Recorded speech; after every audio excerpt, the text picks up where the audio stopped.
অন্যদিকে নাবালিকা খুনে জনস্বার্থ মামলায় না, জোড়া জনস্বার্থ মামলার আবেদন ফিরিয়ে দিল কলকাতা হাইকোর্ট এবং পুজোর ছুটির পরে মামলা দায়েরের পরামর্শ। অর্ণব আমার সঙ্গে রয়েছে। অর্ণব, কি খবর রয়েছে?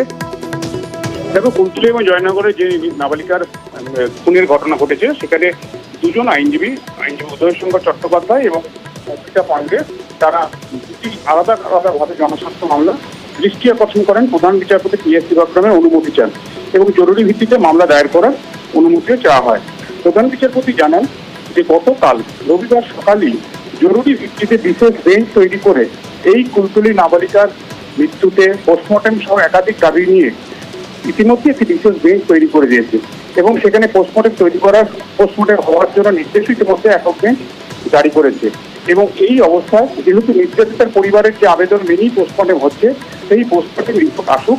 8 তারিখ এই মামলার কমপ্লেন জমা পড়বে একক বেঞ্চে, অর্থাৎ কাল মঙ্গলবার। এই অবস্থায় জরুরি ভিত্তিতে মামলা দায়ের করার কোনো অনুমতি দিচ্ছে না। যদি নির্যাতিতার পরিবার এই বেঞ্চে আসতো, সেটা হয়তো আদালত অন্যভাবে ভেবে দেখতে পারতো, কিন্তু পক্সো আইনে মামলা হয়নি।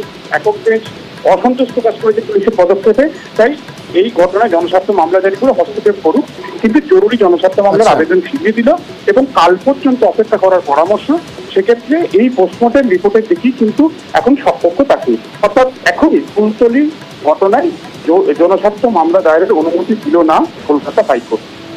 ধন্যবাদ।